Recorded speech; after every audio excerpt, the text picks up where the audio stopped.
que después colguemos o no colguemos, pero que nos da igual que no tenerlo. Bueno, pues saludo entonces a todos. Iniciamos un poco esta sesión un poquito más en serio. Veo que estamos ahora 4 en el aula. Me gustaría solo saber si Daniel es también de historia. Daniel, a ver si me oyes y si eres de historia.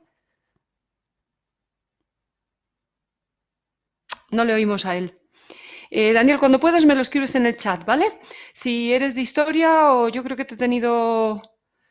si eres Daniel García, que te he tenido yo también. Bueno, pues ya que la mayoría no habéis podido sino ver una conferencia, bueno, la presentación del curso todos, luego una conferencia u otra, algunos las dos, y nadie ha podido leer los textos, pues yo diría para la sesión de mañana, a ver si nos podemos organizar de manera que os vamos a liberar la conferencia temprano, desde por la mañana. Vamos a hacerlo distinto que hoy, puesto que las tenemos ya grabadas. Vamos a liberarla más temprano, de manera que todos podéis ver la conferencia cuando mejor os venga, a mediodía, a lo largo del día. Y si podéis, como los textos sí que están desde el día 1, pues ir leyendo los textos que mi compañero Jesús considera, digamos que complementarios también de para lo que él va a hablar. Bueno, pues yo lo primero que os diría, si nadie habéis leído los textos, es que voy a cambiar entonces un poquito la sesión y en vez de preguntaros de manera interactiva, os iba a preguntar ¿qué creéis que nos plantea Alhoff o qué creéis que nos plantea Brunner? Pues lo que voy a hacer yo es dar una guía de lectura, ¿vale? De manera que cuando los leáis, sobre todo el de Otto Brunner, los encontréis más sencillos y encontréis más fácilmente las claves, ¿no? Para trabajar con ellos.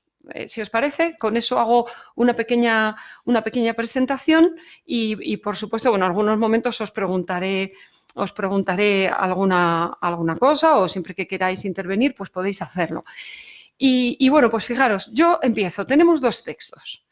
Uno, un clásico, 1958. Y le pongo porque este hombre es un auténtico fenómeno, Otto Brunner, un historiador austriaco, pronazi en un momento dado, lo que tuvo que ver mucho en qué ocurrió con su carrera posteriormente.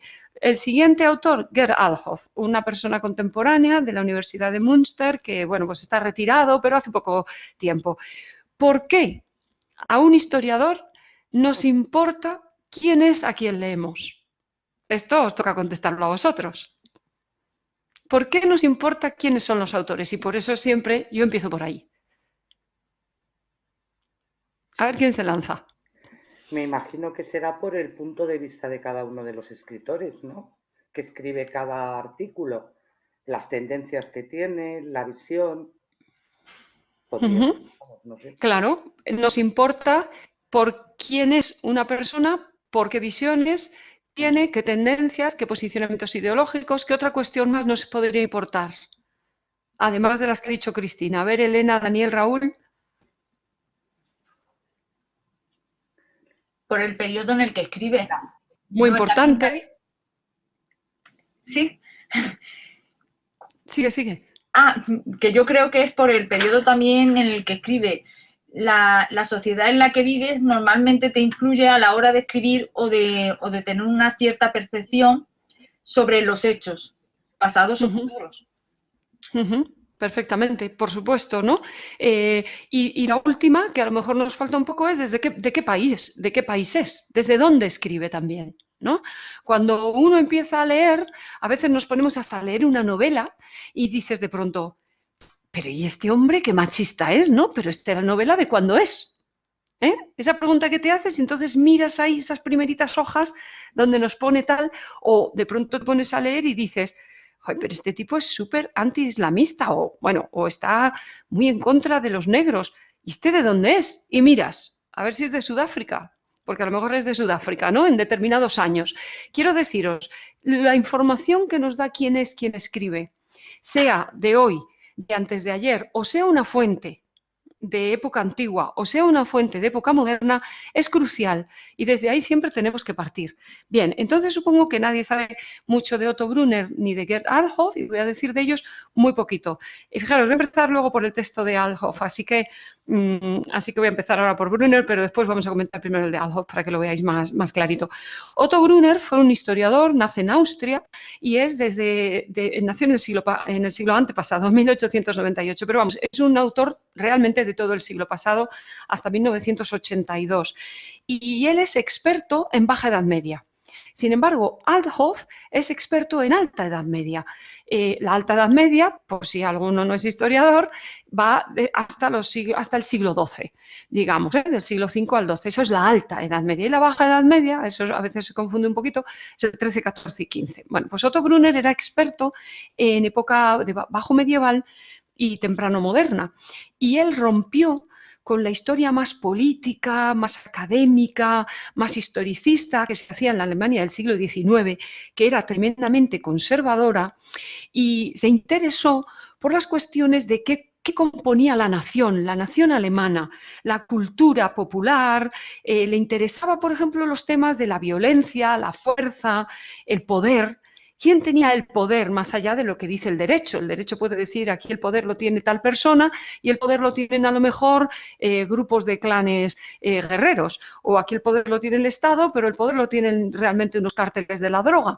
Entonces, ¿qué hace y quién tiene el poder y cuáles son los ritos del poder y cómo se constituyen los líderes del poder? Fijaros qué preguntas tenía más interesantes, ¿no?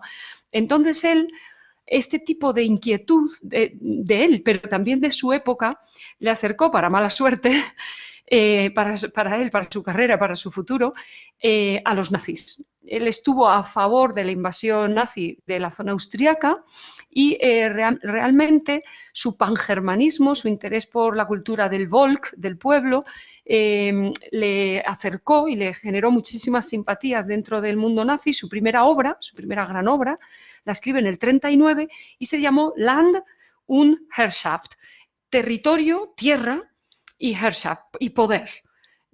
Y fue muy del gusto de los nazis, como os digo, porque tenía la hipótesis de que el poder, la tierra, no era una cosa que solo se creaba desde el poder, desde arriba, desde el Estado o desde los señores feudales, sino que era pues una cosa también de las composiciones nacionales étnicas, grupales, clánicas, las jefaturas militares que habían estado desde el mundo medieval y moderno en determinadas áreas de Alemania, y de ahí había surgido, digamos, que la región, el imperio germánico y la Alemania posterior, ¿no?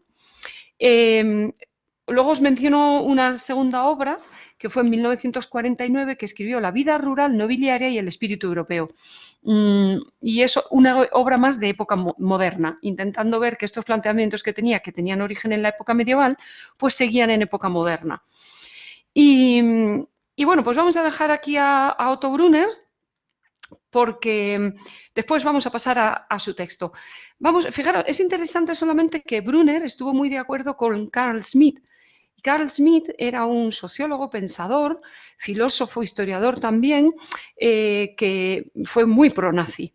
Y sus vidas corren de una manera un poco paralela, ambos también interesados en el poder, la fuerza, el liderazgo y el carisma, cosas en las que el nazismo estaba mucho más interesado que las cuestiones de derecho y de la vida jurídica, como todos podemos entender obviamente por qué. Y fijaros qué interesante que Gerd Althoff, que es alemán, es un historiador alemán, es experto en Alta Edad Media, es decir, los siglos más tempranos, y se nota en su obra, ¿no? Mientras que Otto Brunner habla mucho ya del Estado, de cómo se configura, del derecho, de las finanzas, porque ya había monarquías feudales.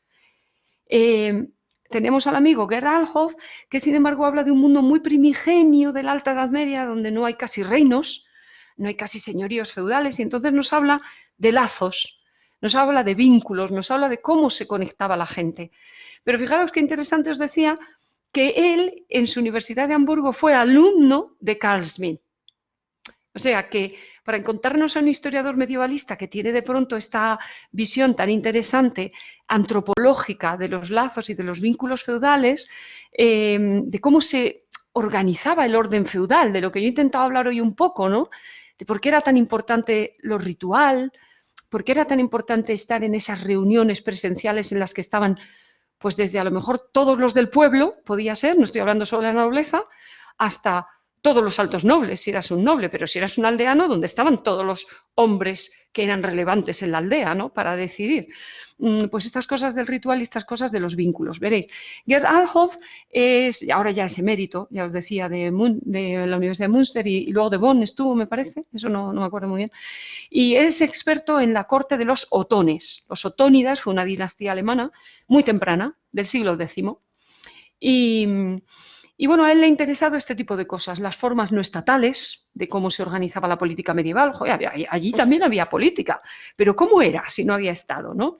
Como os digo, esto de la comunicación pública y los rituales, como os digo, esto de los tipos de conflictos y de cómo se negocian y de cómo se resuelven cuando no hay autoridades. Y claro, él descubre que es claro que hay autoridades, pero otro tipo de autoridades basadas en otro tipo de vínculos y de relaciones, ¿no?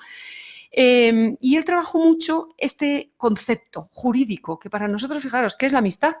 ¿Qué es un amigo para nosotros?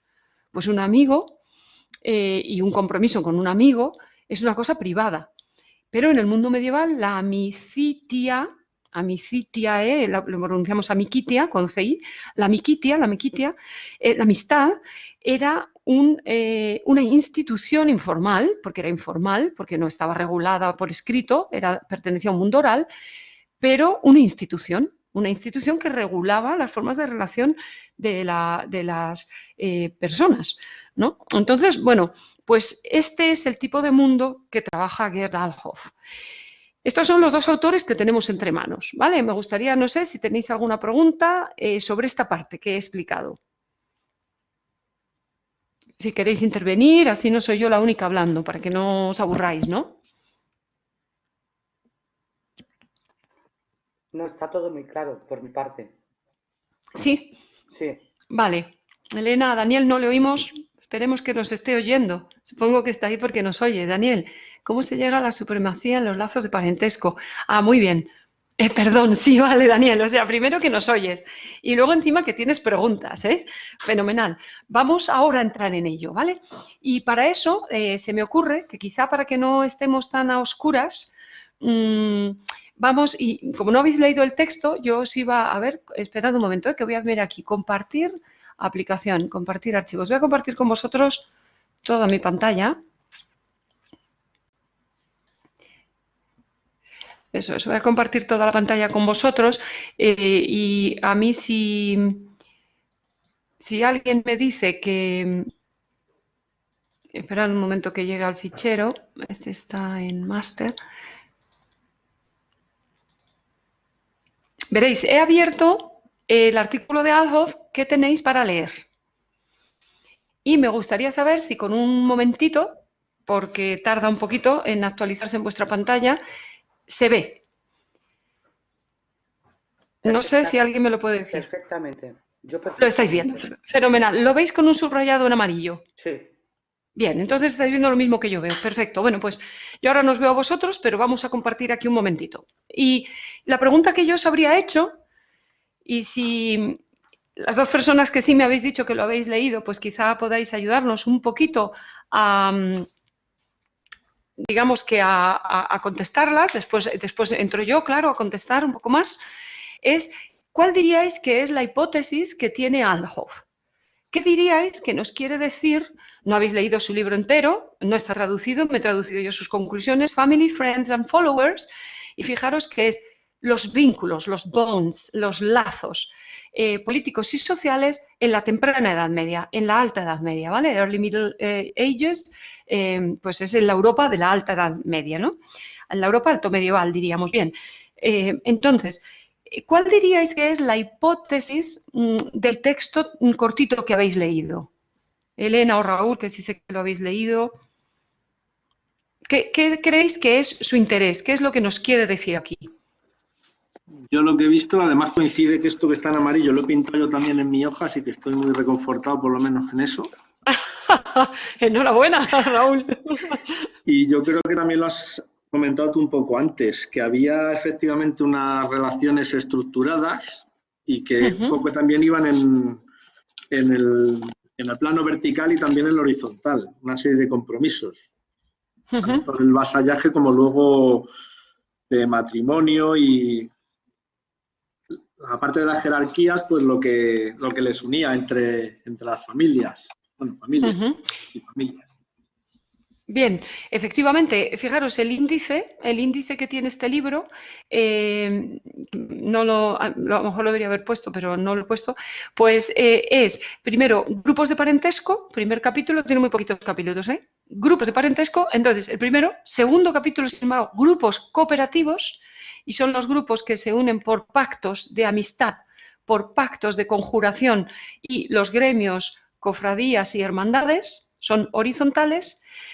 El siguiente capítulo es los señores y sus hombres y sus fieles, es decir, hombres y vasallos, señores y vasallos. Y el último que le interesa es el ritual. Entonces, nos acaba de decir la hipótesis primera que tiene este libro, Raúl, porque efectivamente la primera es, había orden en la Edad Media, orden político. Sí, sí, tan orden político como el nuestro. Que estemos trabajando con sociedades sin Estado o con Estados todavía larvados no quiere decir que hay sociedades de otros sitios que no tienen órdenes y que son solo el puro caos. Y esto lo tendríamos que saber aplicar incluso a tribus antropológicas de hoy en día. Cuando uno va a la Polinesia no puede decir, bueno, es que estos salvajes, ya no lo decimos nadie, ¿no? No es políticamente correcto, pero se ha dicho desde toda la antropología del siglo XIX. Toda estructura tribal, toda estructura esté basada en lo que esté basada, por muy distinta que sea donde está, tiene un orden. Vamos a ver si alguien me puede decir la hipótesis con respecto al ritual, porque es el otro tema, la otra pata que le interesa tanto a Alhoff.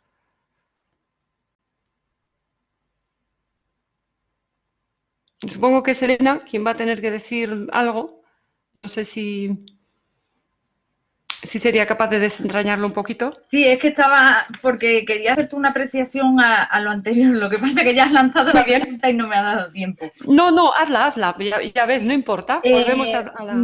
Claro, si analizamos a este autor como especialista en la Alta Edad Media y la relación que intenta expresar del parentesco, lo que podríamos intuir es que está haciendo una relación entre el mundo antiguo, el mundo visigodo, incluso el prehistórico, en el que las reglas de parentesco son las primeras que se adhieren a la sociedad o que instrumentarían la sociedad, ¿no? Quizás viene buscando eso.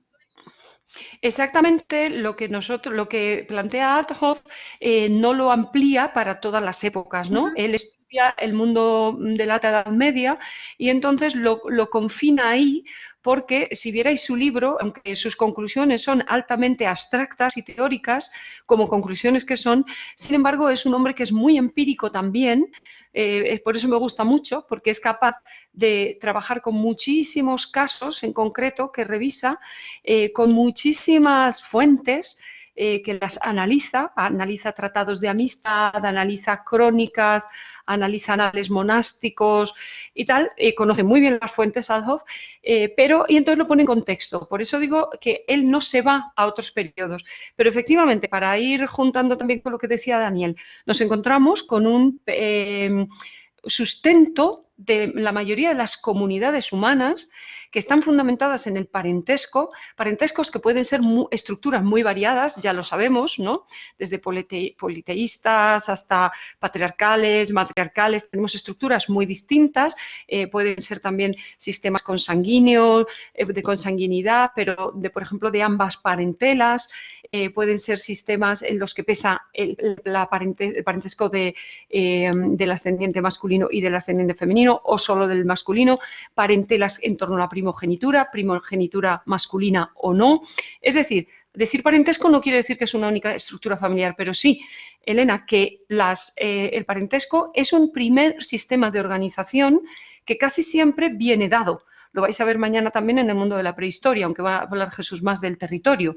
Pero el parentesco es una estructura muy fundamental, muy nuclear, muy básica de organización de todo grupo social. Ahora, sobre el ritual, tanto tú como Raúl, ¿qué podríais decirnos? Yo el ritual lo tenía señalado en la hojita número 3, en el punto que corresponde a la página 163, y entonces dice claramente que la frecuencia con la que los signos rituales aparecen en las descripciones que hacen nuestras fuentes y la significación que tienen, entonces aquí él lo enlaza que los rituales son los que se utilizan para crear los vínculos grupales y para reforzarlos. Quizás él quiere ver en los rituales que seguimos normalmente o que instituyen nuestra vida, el nexo de unión que nos obliga a hacer relaciones entre nosotros mismos y a niveles superiores, hasta llegar a crear un estado, ¿no? Eso es lo que yo... Sí, no hay por qué hasta llegar a crear un estado, pero efectivamente esta parte a la que te has ido es la que tengo en pantalla, ¿verdad? Ah, sí, esta.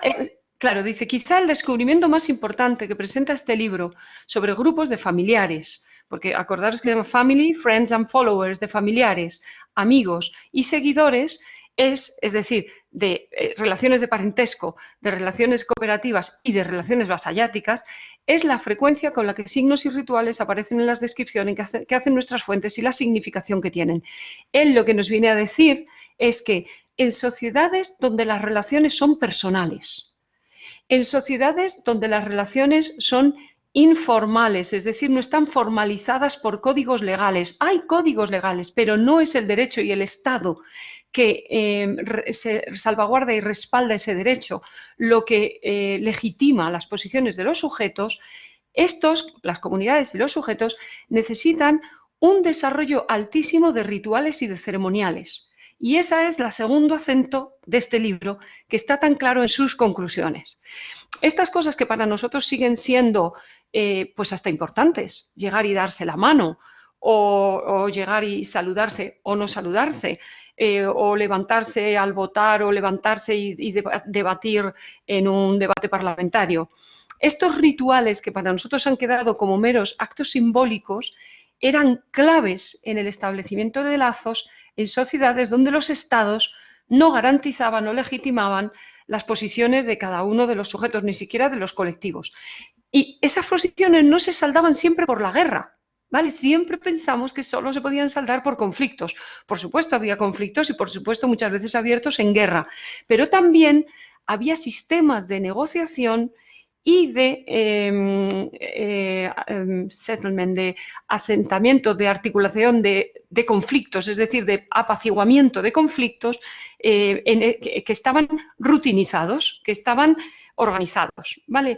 Entonces, muy bien, habéis detectado cuáles son los principios más importantes del capítulo de Alhoff y yo solo os quería comentar así de pasada aquí algunas cuestiones. Primero, que los vínculos en estas sociedades suelen ser variados, múltiples. No nos encontramos solo con unidades de parentesco, nos encontramos con vínculos que llegan a ser bastante sofisticados. Por ejemplo, todo el sistema de lo que, no sé si veis aquí mi cursor, creo que sí, o si subrayo sí que me veis subrayar, ¿verdad? Lo que se llama el parentesco espiritual. ¿Veis el subrayado? Sí. No. ¿Sí? Ah, vale. Pues lo que se llama el parentesco espiritual, o hemos llamado las familias espirituales, que es toda aquella relación que no era ni consanguínea ni de afinidad y que, sin embargo, hacía que determinados elementos, por adopción, por ejemplo, entraran en una familia como miembros de pleno derecho, como por ejemplo un padrino, como por ejemplo todo tipo de relaciones, incluso cómo se daban entre quienes formaban una comunidad espiritual, por ejemplo, los monjes de un monasterio.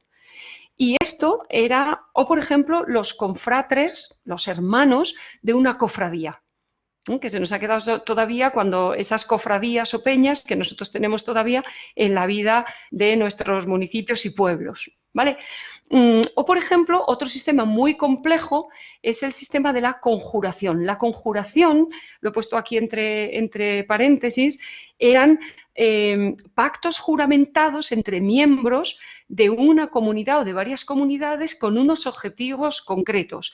Y estas conjuraciones, pues podríamos decir, sí, hombre, dependías de la palabra de una persona, dependías de la palabra en un acto público. ¿Os dais cuenta de la importancia del ceremonial? El ceremonial está metido siempre en la dinámica de estas sociedades sin Estado. En un pacto público que te comprometía a que habías hecho lo que habías hecho. Y si eras una persona que perdías tu palabra, que perdías tu cara, tu crédito, que perdías tu fama, que perdías tu reputación, empezabas a estar perdido entre tu colectivo de iguales. Imaginaros, por ejemplo, eso en un colectivo de monjes o en un colectivo de guerreros, de nobles o de aristócratas altomedievales. ¿Vale? Ahora, entonces, el primer aspecto que os quería subrayar es este, para cuando hagáis esta lectura. Fijaros que no parece una lectura de historia, que no. Cuando uno lee historia dice, bueno, pues yo espero que vamos a estar hablando muchísimo rato de cuestiones que pasaron. Y sin embargo, este hombre nos está hablando todo el rato de cuestiones que hay que entender para entender aquella sociedad. Y son más difíciles de entender que saber cosas que pasaron, porque la batalla de Lechfeld la ponemos rápido todos en el 909 y rápidamente solo hay que entender que eso va antes o después que otro acto, ¿vale? Vamos a otra segunda cosa. No solo se podían combinar los vínculos estos de distinto tipo que tenemos, los de cooperación con los horizontales con los verticales y los de vasallaje con los de cooperación, sino también los de vasallaje con los de parentesco. Y ahora sin embargo, me lo vais a comentar vosotros. Sin embargo, hay un hecho clave, dice, y esto me parece que es clave para que entendáis este texto y entendáis las sociedades medievales, otras sociedades sin Estado, por ejemplo, como son algunas sociedades prehistóricas. Interesantísimo, dice, este hecho es clave, y es que voy a ir un poquito, fijaos, un poquito más adelante, que dice, cuando hubo conflicto entre los tipos de vínculos, estoy a la cabeza de lo que os estoy poniendo, como puede verse en la Edad Media no había una jerarquía aceptada entre diferentes vínculos sociales. Cuando hubo conflictos entre los de tipos vínculos, los sujetos optaron por estrategias muy diferentes, por lazos distintos, Lo que es claro, si atendemos tanto a los casos que se han escrito, en este vídeo, en este libro, claro, en este libro, como otros que no han sido expuestos, es que los lazos de parentesco, los de amistad y los de cooperación, es decir, los lazos que se establecían por nacer en una familia o por relacionarse con otros iguales y haber pactado con ellos, eran más fuertes que los de vasallaje.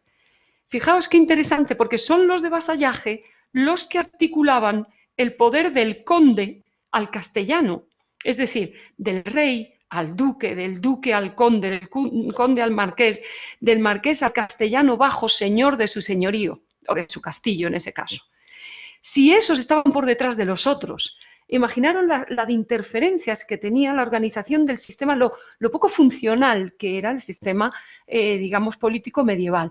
Y dice, este hecho es clave. Esto quiero que me lo expliquéis vosotros, porque vuelve a subrayar la falta de influencia que tuvo en la Edad Media una estructura como la que podíamos llamar Estado.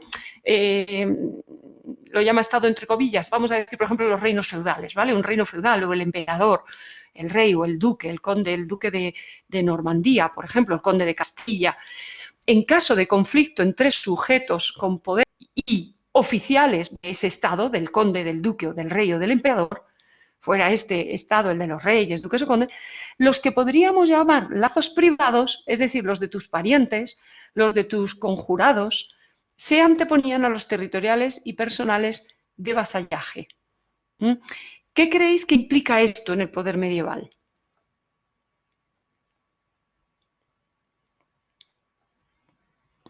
Así, ideas que surjan. Para que ya cerramos con este texto, muy breve al otro.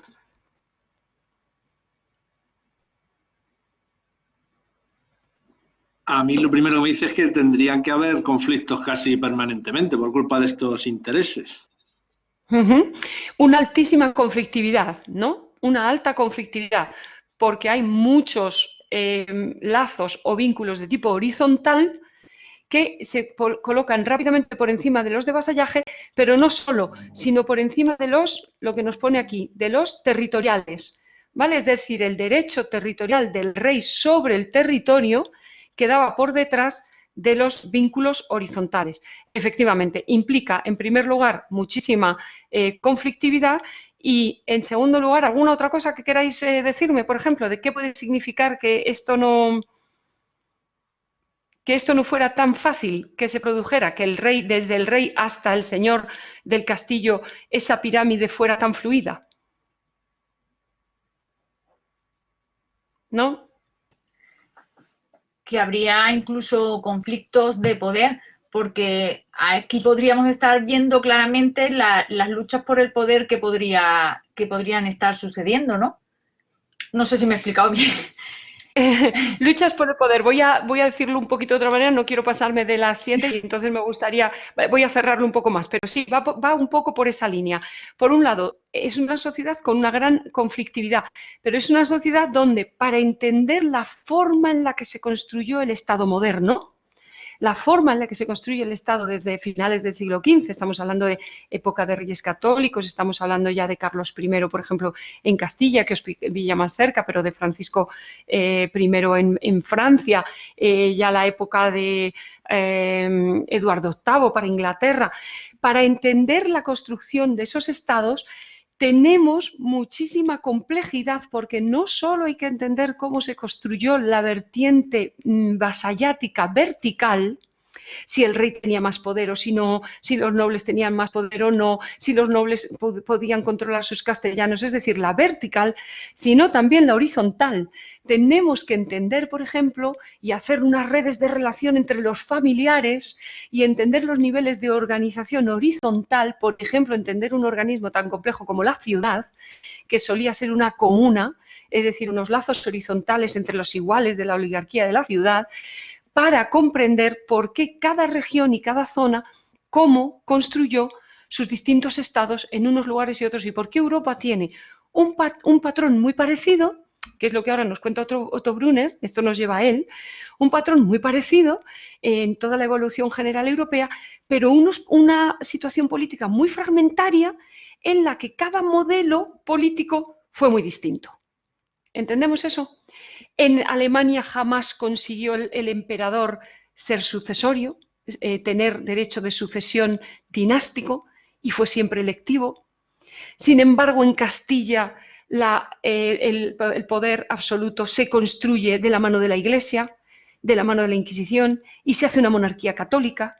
Sin embargo, en Francia, ¿entendéis? Esta doble cuestión tiene que ver con este tipo de estructura, como dijéramos, de andamiaje que andaba por detrás. Si no entendemos este texto de Alhoff, difícilmente podremos llegar a entender teorías de por qué el mundo medieval es así, más allá de morirnos a poner venga y venga datos y entender, pues en Alemania estaba pasando esto, porque primero una batalla, después tal, después estos nobles se rebelan, después, ¿entendéis? Este tipo de textos, como el de Alhoff, nos dan, digamos, para que entendamos el esqueleto de cómo se mueven las sociedades, mientras que el texto de Otto Brunner nos está planteando otro tipo de cosas. ¿Se ha entendido esto? ¿Un poco esta explicación de este primer texto? Sí. ¿Sí? Sí, sí. Vale. He dejado de compartir, ahora ya me veis aquí a este lado, ¿no? Vamos, que ya no veis nada. Ya no veis nada, ¿no? Esther, del texto. Sí. Perdona, que a mí sí me ha extrañado un poco no ver más sobre la Iglesia, la influencia de la Iglesia en todo esto. Pensé que estaba más... En ese texto de Alhoff. Sí, que pensé que había más preponderancia a los intereses de la Iglesia. Estaría todo más supeditado. Sí. No, y lo sabía. Y realmente es un hueco que no aparece a lo largo del libro porque, claro, la mayoría de los textos están determinados por fuentes que tenemos, que son todas de tipo eclesiástico, pero realmente cuando está considerando aquí las dinámicas de esos lazos, no habla de si son laicos o eclesiásticos, pero no habla de ello porque para él este tipo de vínculos permean también las estructuras eclesiásticas. Igualmente, es decir, el obispo pertenece también a su familia, como pertenece a la curia regis, como pertenece a la nobleza, un obispo que sea de una gran familia nobiliar, y de la misma manera un abad, y de la misma manera una gran abadesa que pertenece a un monasterio de tipo propio, a un monasterio luego reformado, absorbido por monasterios más importantes como Cluny, por ejemplo, o el Cister. Es decir, para él este tipo de lazos y su dinámica existe exactamente igual que existe en el mundo eclesiástico, ¿vale? Y él aquí lo que no está viendo es si eran o no eran lobbies la Iglesia, porque la Iglesia sí que tienes toda la razón, una cuestión distinta, y es que fue la organización medieval que mejor se institucionalizó y que su institución la hizo formal, es decir, la escribió. Tenía reglas monásticas, tenía concilios, tenía penitenciales, tenía normas de su funcionamiento, ¿vale? Desarrolló todo un derecho canónico también. Y el derecho canónico es importantísimo. Bueno, como se nos está yendo el tiempo, os voy a comentar muy por encima el capítulo 11 para que lo podáis leer con un poquito más de luz, con un poquito más de gusto de lo que lo habéis leído o los que lo vayáis a leer. Vamos a ver. Capítulo 11 de un libro que se llama Estructura interna de Occidente. En él, Otto Brunner, ya en la madurez de su carrera, escribe una obra que es una breve historia, realmente en 13 capítulos, estamos leyendo el 11 para que os situéis, desde el hundimiento de Roma hasta la transición de la Edad Media a época moderna. Es decir, se escribe el mundo medieval, esto solo lo puede hacer un maestro, porque estoy abriendo el libro para enseñaros que lo hace en 130 páginas, ya palabras habría sido mucho, en 130 páginas. En ellas, ¿qué es lo que da? Da las claves de cada periodo, porque él tiene tesis muy claras y tiene objetivos muy claros, es un muy buen historiador, entonces no se lía con lo que fue pasando, sino que va al meollo de lo que él quiere contarnos. Y lo que él quiere contarnos es qué hizo Europa tan peculiar. ¿Qué es lo que hizo que Europa sea una formación política, económico-social, todas estas cosas, cultural también, específica con respecto a otras regiones del mundo? Y para él, os remito a la página 106, es donde plantea su hipótesis, es dos rasgos, son típicos de la estructura interna que tuvo Occidente. Uno es la separación entre el poder temporal y el poder espiritual. Es decir, en Europa no tuvimos ni una teocracia, la tuvimos, pero no se quedó siendo una teocracia ya al desembocar en época moderna. Todo esto, fijaos, pasó en la Edad Media. Ni tuvimos un cesaropapismo. Todos pensaríais, bueno, el Islam es una teocracia. No, el Islam es un cesaropapismo. El califa es el cabeza de la Iglesia. Y Bizancio también. Pues fijaros, Europa occidental no tuvo ni una cosa ni la otra, ni cesaropapismo, ni teocracia, sino una separación, una rasgadura de poder temporal y espiritual. Y el poder temporal, dice él, esto es lo que hace que Europa sea muy específica, generó el Estado moderno. Esta es la primera característica. Y la segunda, es tan interesante como la primera, fijaos qué ojo tenía Otto Brunner, es que en Europa la representación política, es decir, se reconoció políticamente no solo el rey, la nobleza y la iglesia, no solo las clases altas, sino el tercer estado, es decir, las clases populares. Si hablamos de tercer estado es más típico de moderna, como sabéis todos. En la Edad Media, en periodos anteriores, diríamos un reconocimiento del común. Esto ocurrió también en la Edad Media. Fijaos, las dos particiones ocurrieron en la Edad Media, porque si hablamos del mundo romano, la verdad, estamos hablando de otro mundo, y si hablamos del mundo griego, y ya estamos hablando de otro mundo, y ya de la prehistoria, la verdad no sabemos de todo esto, no podemos saberlo, ¿no? Podemos inferir algunas cosas, pero con dificultad. Pero el mundo medieval sí nos deja ver que estos dos rasgos ya están en el mundo medieval. Y fijaos, no es que hubiera universidades, ni que hubiera comercio, que son cosas externas, no, es una cosa súper interna de la constitución política de Europa. Europa separó poder temporal y espiritual y Europa representó al tercer estado, es decir, en el mundo medieval, vamos a decir, se reconoció el poder de las ciudades como un actor político. Se reconoció en cortes, se reconoció dándoles poderes, se les reconoció dándoles regidores, por ejemplo, regios, para que estuvieran allí representados en el gobierno de la ciudad, pero el gobierno de la ciudad era autónomo. Tenemos ciudades que son las comunas italianas, totalmente autónomas, unas partidarias del imperio, otras partidarias del pontífice, todas en guerra. Es decir, había más poderes que solamente nobleza e iglesia. ¿De acuerdo? Esta es la tesis de Otto Brunner, se dedica a demostrarla en todo el libro y en el capítulo 11 pues también la expresa. La expresa muy claramente porque lo que os va a desgranar a lo largo de este capítulo es que había dos principios, ahora fijaros, no estamos hablando de lazos y de tal, no estamos hablando de sociedad, estamos hablando más bien de cultura y política. Había dos principios en el mundo feudal que estaban, digamos, que eran contradictorios. Unos eran los principios feudales, y él dice, los principios de tipo feudal alimentaban a los poderes locales, alimentaron una estructura política muy fragmentada. ¿vale? Es lo que conocemos típico de los señoríos y los castillos en guerra, todos de los principados feudales medievales. Sin embargo, ahí en el mundo medieval también se desarrolló un principio distinto, que fue el principio del poder regio. Para que se desarrollara el poder regio, dice Otto Brunner, había que debilitar los principios de tipo feudal, personal. Daos cuenta, es un desarrollo también medieval, pero un desarrollo, como digamos, de un principio que nace dentro del otro y es capaz de acabar derrotándole. Y él lo que nos va a ir dando en todos estos epígrafes que vais a ver, como, por eso se llama estado administrativo, ese es el del rey, el burocrático, y estado estamental, ese es el del señorío, el de los estamentos. Y entonces él en todos estos capítulos de territorio y señorío territorial, derecho, lo que nos va haciendo es una oposición, que podéis ir apuntando, es mesnada feudal frente al rey que tiene que tener mercenarios y hombres de las ciudades que luchen. Fijaos, es nuestra mili.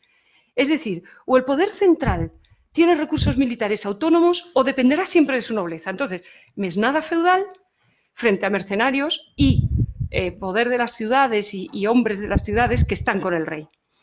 Frente a la violencia feudal, la fede de las familias que luchan unas con otras por la vendetta y la venganza, los tribunales de los oficiales regios.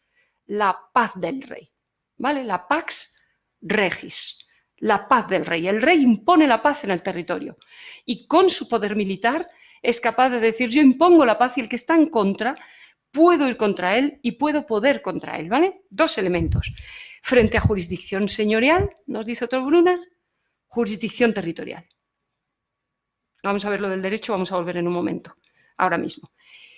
Frente a renta feudal, es decir, el señor recauda renta de sus campesinos y por tanto se la queda a él y por tanto él tiene sus mesnadas y por tanto tiene fuerza, poder y territorio, ni más ni menos, y puede luchar contra cualquier rey o contra cualquier igual, el rey necesita el impuesto territorial o impuesto estatal.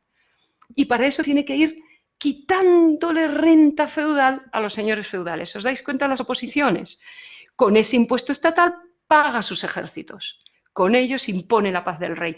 Es decir, una vez la espiral regia pudo empezar a funcionar, la otra empezó en un círculo que en vez de virtuoso fue más vicioso. Y por último, derecho feudal es su último epígrafe. El derecho feudal tuvo que ser combatido por un derecho territorial. Él tiene una tercera hipótesis, con esto acabo, os lo prometo. Esta sería, digamos, que el objeto del libro os he dicho que es peculiar de Occidente. Ahora os he dicho los principios de la idea central del libro, ¿vale? Principios feudales contra principios monárquicos y regios. Todos estaban combinados en el mundo feudal. Pero él dice, tengo una tercera hipótesis. Hubo una evolución general de toda Europa, primero hacia el poder feudal. Y el siglo XII, esto lo dice en la página 106, que es como la clave, la página 106, el siglo XII se dio el giro. Es el momento fundamental de cambio del mundo más feudal a un mundo más en el que el poder regio consigue empezar a tener, digamos que pivotes sobre los que poder apoyarse, ¿de acuerdo? Y si tenemos una evolución general, dice él, sin embargo, tenemos trayectorias particulares. Y esto es porque, teniendo un lenguaje antiguo, por eso os está costando más leerlo, porque estáis leyendo a un señor que está escribiendo a final de los años 50 y, por tanto, escribe, digamos, de una manera más jurídica. Entonces, no nos es un vocabulario tan sociológico como el de Alhoff, entonces no nos es tan fácil de entender. Él dice, frente a esta evolución general que tuvo Occidente, sí que tenemos que tener la percepción de entender que Francia fue un modelo, Inglaterra fue otro modelo, Alemania e Italia más conectado, pero fueron otros distintos modelos, y lo que él llama la periferia, lo siento mucho, que ahí hay como una mentalidad un poco colonialista, porque nosotros, la península ibérica, caemos ahí, pero la península ibérica, es decir, Portugal, el Reino de Castilla, el Reino de Aragón y Polonia, Hungría, esa periferia del este europeo y de las monarquías del norte, que fueron muy potentes en la Baja Edad Media, la monarquía sueca, la noruega y la danesa, fueron modelos distintos, ¿vale? ¿De qué dependió? Pues de que el rey consiguiera, de que el poder monárquico consiguiera erguirse en torno a estos elementos que hemos hablado con más fuerza en una cosa, en unas patas de ese taburete o en otras. Consiguiera, por ejemplo, tener un consejo, un consilium de gente que le aconsejaba, consiguiera tener unas finanzas propias, consiguiera desarrollar un derecho territorial, es decir, que no estuviera fragmentado por todos los derechos y que no alojara dentro de sí el derecho canónico, es decir, que a un canónigo no le pudiera juzgar el rey, sino hacer un derecho territorial que subsumiera a todos los demás.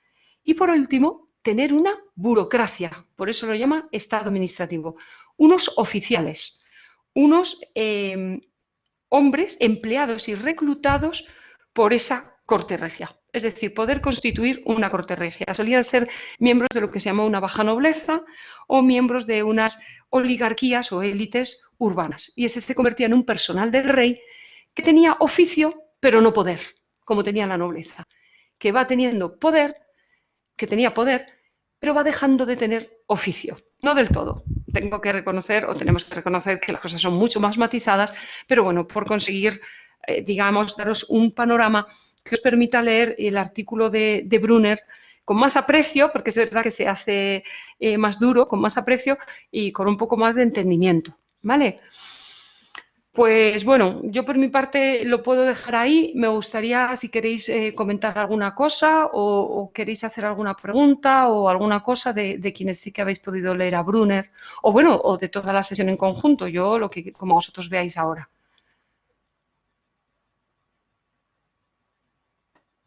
A mí me gustaría preguntar una cosa. Sí, Raúl. Por lo que he ido un poco deduciendo, o se ha comentado, los diferentes historiadores tienen, digamos, una visión en función del tiempo que les ha tocado vivir y de la ideología que hay en su momento en su país.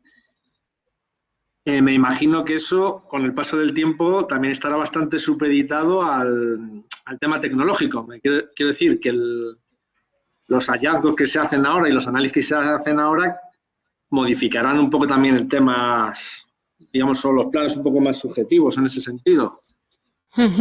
Vale, vamos a entrar en ese tema, porque este tema yo sé que nos preocupa siempre a todos los historiadores y sobre todo a quienes estáis en formación, cuando entramos en este tema de plantear las cosas de lo que se ha llamado el giro de la posmodernidad, el giro lingüístico, el giro literario, narrativo, que significa que parece que entonces el pasado entonces es como una plastilina, como un chicle que puede jugar a todo tipo de interpretación. Bueno, pues vamos a ver, no puede jugar a todo tipo de interpretación, veréis. Yo, bueno, escribí hace tiempo un artículo sobre Doña Urraca de Castilla, en la que pues repasaba todas las distintas interpretaciones historiográficas que había tenido que una mujer fuera reina en el siglo XII en Castilla, ¿no?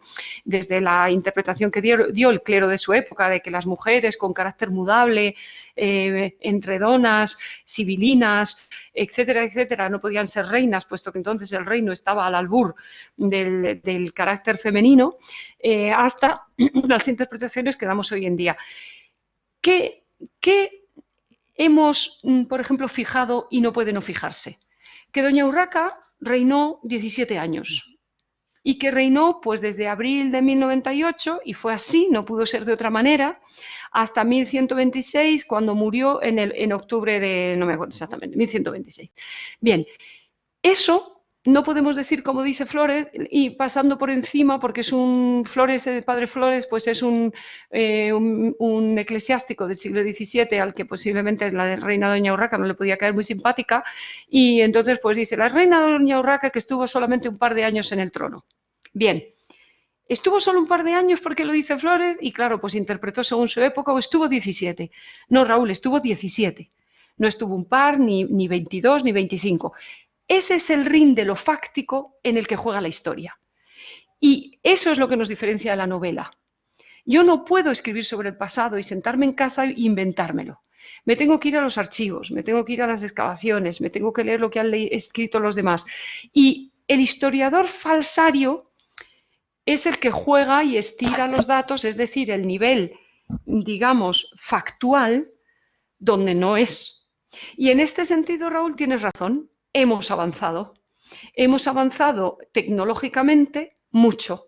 ¿En qué? En el establecimiento de lo empírico. Mucho, tanto que, por ejemplo, fijaos, un caso que es clarísimo en el mundo medieval. No sabíamos casi nada de la arqueología visigótica. Prácticamente nada, hasta los 80. Solamente sabíamos por las iglesias que habían quedado, si Quintanilla de las Viñas era visigoda o era mozárabe, si San Pedro de la Nave era visigoda o era mozárabe, si Melque era visigoda o era mozárabe, y a partir de ahí, de su estructura, pues había que deducir cosas, bien pocas, y el resto era documental. Bueno, de pronto va y se desarrolla la arqueología de la época visigoda por la detección de madera.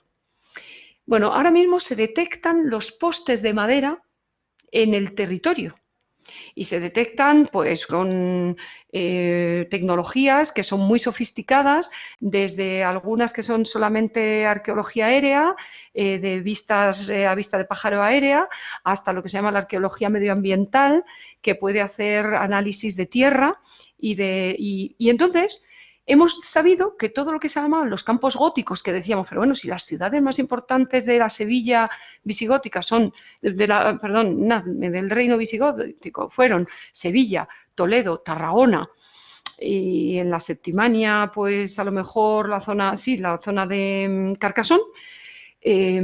¿Por qué los campos góticos son el norte de la meseta? Bueno, pues por primera vez hemos encontrado que ahí hay un montón de poblamientos godos del periodo visigótico. Ahora, ¿esto se puede ya negar o no negar? Por supuesto que no.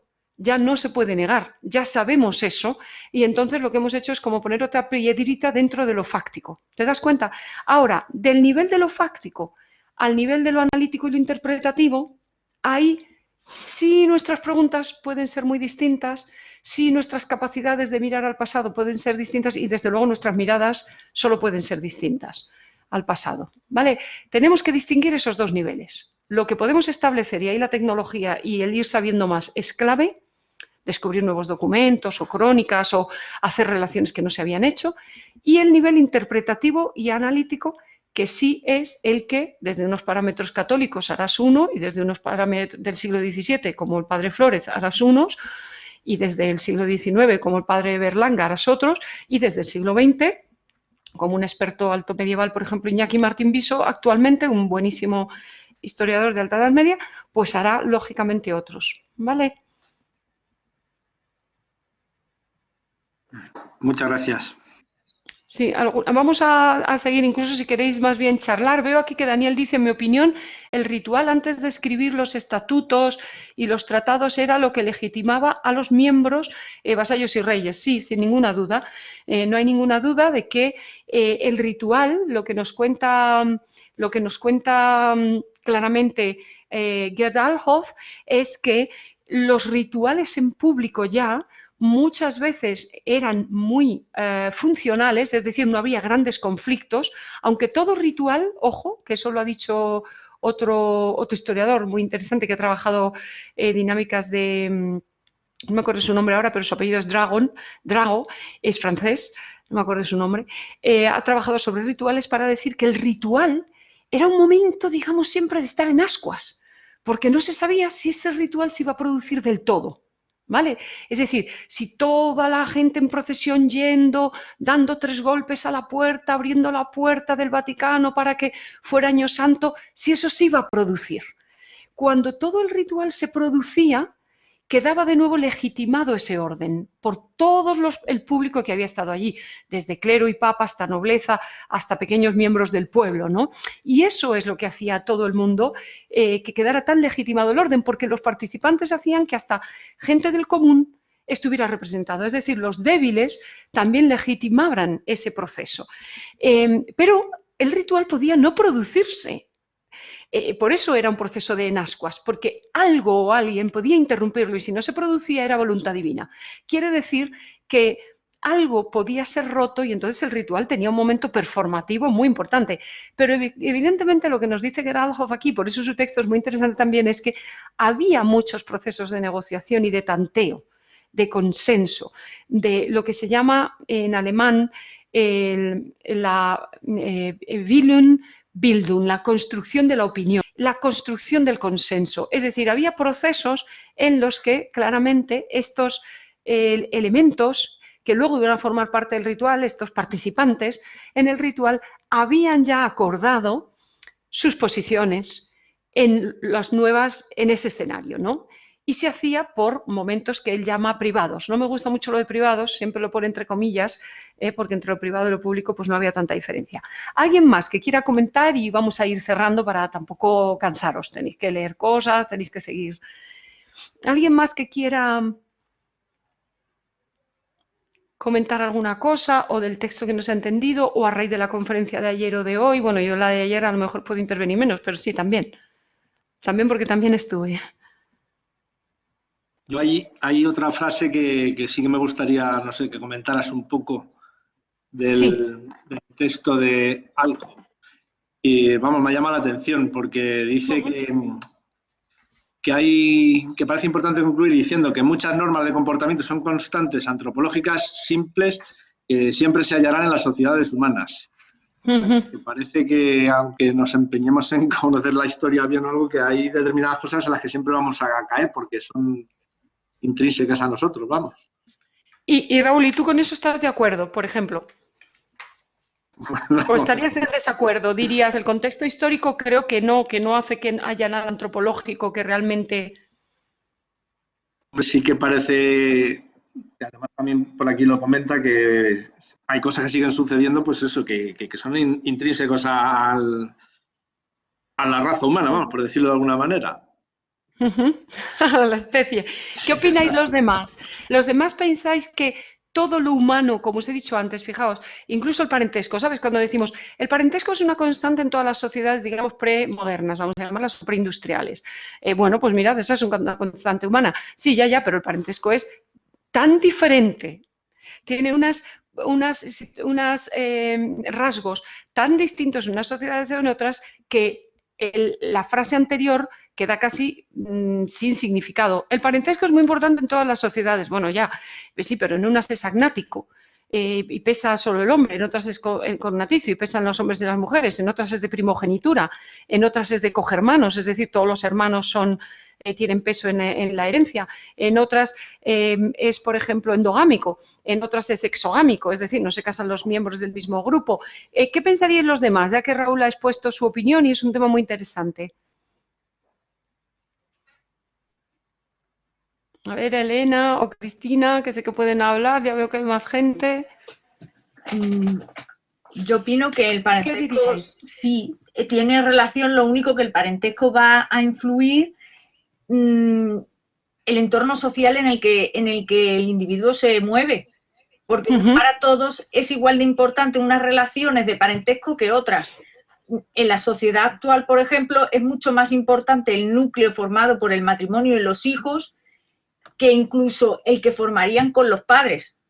Están más independizados. Sin embargo, en otras sociedades, el vínculo con los, denominaríamos aquí, abuelos, es más directo que el que tenemos, por ejemplo, en España.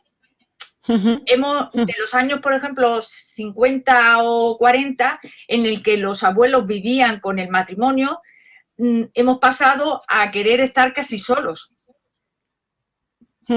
Es decir, tu argumento, si lo ampliáramos, sería los contextos hacen que no haya constantes antropológicas. Exactamente. Realmente. Sí. Vale, eso es lo que tú plantearías.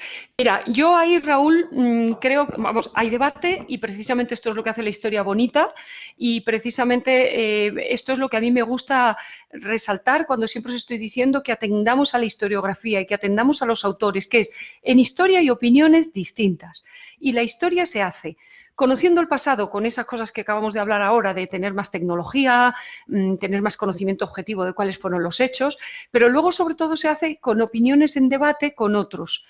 Y haciendo debates es como se hace, no haciendo debates no digo de mesa redonda, ¿no? Sino escribiendo libros, escribiendo artículos que disienten o asienten o apoyan opiniones de otros, es como se hace la historia. La historia no es un manual escrito como el que nos enseñaban en segundo de la ESO, que había que aprendérselo de pe a pa, de que, oye, por lo visto la Edad Media es esto, y esto lo que hay que es que sabérselo, ¿no? Bueno, la historia es debate, entonces es muy debatido, pero yo aquí, Raúl, estaría con Elena. Cuando leí la afirmación, al final del libro me pareció tan poco de Althoff que realmente dije, ay, qué curioso que haga de pronto una afirmación aquí tan esencialista, tan inmanente de hay cosas en las sociedades humanas que han existido y existirán siempre y por tanto pues esas son constantes. Digo, ya, claro, pero sin embargo, por ejemplo, yo diría, los contextos históricos es como si dijéramos, a ver, una chaqueta es siempre una chaqueta, pero los contextos históricos pueden ponerle unos colores tan distintos, unos cuadros y unos estampados tan distintos, unos cortes tan distintos a la chaqueta que una chaqueta casi no se parece a la otra. Efectivamente sigue siendo una chaqueta. Efectivamente existen padres e hijos, existen abuelos y madres, existen conflictos, existen resoluciones de conflicto, existen rituales. Seguimos yendo a un amigo a un cumpleaños y le llevamos un regalo y le damos 2 besos y hacemos todo un ritual en torno a lo que establecemos y restablecemos nuestra amistad y nuestro compromiso con un amigo. ¿Pero tiene que ver con la amistad medieval? Yo diría que poco. Entonces, yo diría que los contextos son muy importantes, pero te voy a decir, creo que él aquí lo que está rompiendo es una lanza por decir que esta afirmación que hace le da pie a llegar al presente. Y a mí esto me da pie a acabar hoy, porque claro, en un momento hay que acabar como acaba él, diciendo una cosa que es muy bonita, que es que realmente sí que hay lazos que nos unen mucho con el pasado, porque si no, no entenderíamos a nuestros antecesores, ¿sabéis? Es decir, si no tuviéramos nada en común, si para nosotros fueran unos marcianos absolutos en su forma de pensar, de comer, de vivir, de disfrutar, de sufrir, si no hubiera ningún lugar en común, esto lo ha dicho Klapitz-Huber cuando estudiaba pues, a Martin Guerre y ella como siempre ha estudiado cuestiones estas de las emociones y muy de historia desde abajo y microhistoria, pues Klapitz-Huber decía, sí, los hombres y mujeres del pasado nos son muy extraños, pero también nos son muy familiares, porque si no, no podríamos ni entenderlos. Es decir, si fuera gente de Júpiter, como marcianos, no podríamos tener ninguna interpretación, su alteridad de lo que os hablaba el otro día Marina Aguilera, sería tal que no entenderíamos nada y sin embargo sí los entendemos. Y creo que él quiere romper una lanza ahí por decir, hay cosas como el ritual que no nos creamos tan modernos porque los rituales siguen siendo muy importantes en nosotros. Tan importantes que, por ejemplo, también cuando vamos a tener un acto público entre Putin, Trump, May y Merkel se llaman por teléfono y articulan, hacen muchísimas llamadas de teléfono para saber qué es lo que va a ocurrir. Es decir, están haciendo procesos de negociación previa, como hacían los hombres medievales, ¿no? Pero en contextos muy distintos. Bueno, chicos, pues yo creo que lo vamos a dejar aquí, que llevamos un buen rato y no hemos hecho más que empezar el curso y tampoco os voy a cansar yo. Que, bueno, no sé, espero que esto os haya llevado a que os guste más a que os disguste, tanto los textos como las conferencias y un poco el mundo tan antiguo que es el mundo anterior al siglo XVIII. Y, bueno, pues yo por mi parte encantada de haber compartido este coloquio con vosotros. Muchas gracias por todo. Vale, pues nada, muchísimas gracias a vosotros. Muchas gracias, Esther. Hasta luego. Adiós. Hasta luego.